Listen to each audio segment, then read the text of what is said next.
जोङो बे गुवाहाटी महानगरनि सिङाव थानाय साख'सिल ओनसोलनि सिलसाखा ओनसोलनि बेलतला मौजानि सिङाव थानाय बरबुरि गामियाव बेसेबांबा जुगनि सिगांनिफ्राय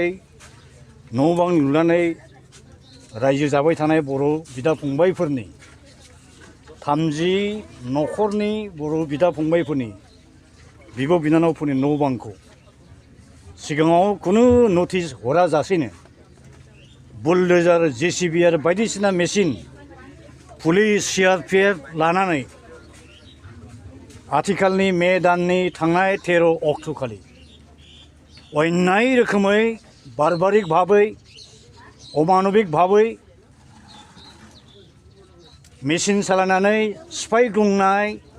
फोजोबस्रांनाय बिथांमोननि डमेस्टिक हाउसहोल्ड प्रपार्टिसफोरखौ धंस खालामजोबनाय जे जाथाय बे जाथायखौ गोबां इउटुब चेनेल प्रेस मिडियानि थ्रुयै जों नुदोंमोन जों दुखु मोनदोंमोन सिगाङाव फैनो हायाखैमोन दिनै जोङो all India Bodo' people's national league for Bodoland statehood Bodoland Janajati Suraksha Manch आफादनि माखासे थान्दै बिथांमोन आंजों लोगोसे फैफादों ex BLT welfare association leader माखासे फैफादों आरो उदालगुरि जिल्लानिफ्राय सिटिजेन राइट्स प्रटेक्शन मुभमेन्ट कमिटिनि दैदेनगिरि बिथांमोन फैदों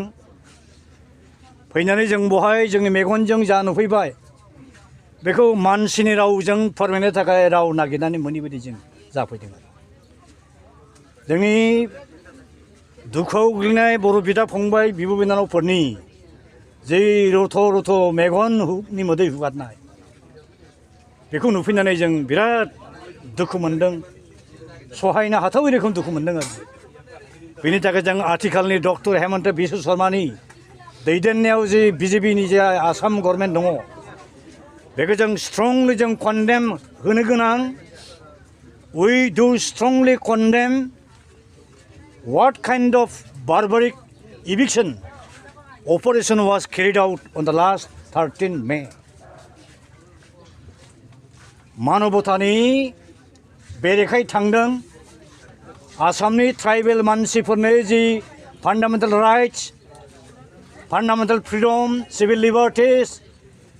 इउनाइटेड नेशन्सनि 2007 13 सेप्टेम्बराव इन्डिजिनास पिपुल्सनि राइट्सनि चार्टार जि फोसावदोंमोन बे राइट्सनि बेरेखायै थांदों आरो जों स्ट्रंलि गभर्नमेन्टनि खाथियाव दाबि दैखाङो बे ओनसोल बे हाया साउथ कामरुप गुवाहाटी ट्राइबेल बेल्टनि सिङाव दंमोन 1976आव जेब्ला आसामनि केपिटेलखौ शिलंनिफ्राय शिफ्टिं खालामनानै दिसपुराव लाबोयो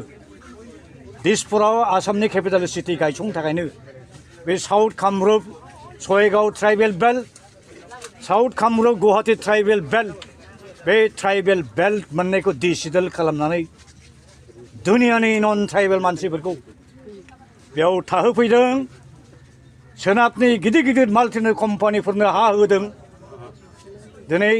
माल्टिनेशनेल कम्पानि गुबुन नन ट्राइबेल मानसिनि आखायाव कब्जायाव गोग्लैजोब्बाय दिनै खरलबसे बे जायगायाव जोंनि बर' बिदा फंबायफ्रा इन्डिजिनास बर' मानसिफ्रा गावसिनि गोदोनि राजा महाराजाफोर गालांनाय बान राजानि किंदममोन बियो कुमार भास्कर बर्मानि किंदममोन बियो बै गोदोनि जोंनि राजा महाराजाफोर गालांनाय हायाव न' बां लुनानै थानाय बर' फिसाफोरखौ होखारदों बे बिराद अन्याय जादों कन्डेमनेबल जादों अति गरिब खामानि जादों बियो निन्दुनि खामानि जादों आरो जों गभर्नमेन्टखौ खावलायो जे जाय बर' बिदा फंबायफोरनि न' बांखौ सिफायबाय बिथांमोननि धन सम्पति नस्थ जानायनि थाखाय नांगौ रोखोमनि क्षतिपुरन होनांगौ थाबैनो बिथांमोननि न' बांखौ थाबैनो लुफिननानै होनांगौ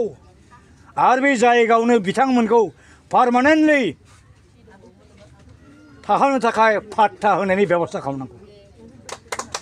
दिनै नैबे मथावरिनि सानजाहा आजमल साहाबनि हाया 9 बिघा दं जाहैदों खाथियावनो जिन्जार हटेल दंबावो आरो दानि आसाम गभर्नमेन्टनि सासे मन्थ्रि जयन्त मल्लबरी एडभाइजारावनो चिफ मिनिस्टारनि बेहाबो बेसेबांबा गुवार हा दं जाहैदों दा बिसिनि हायाब्ला इललिगेल नङा आरोखि बिसिनि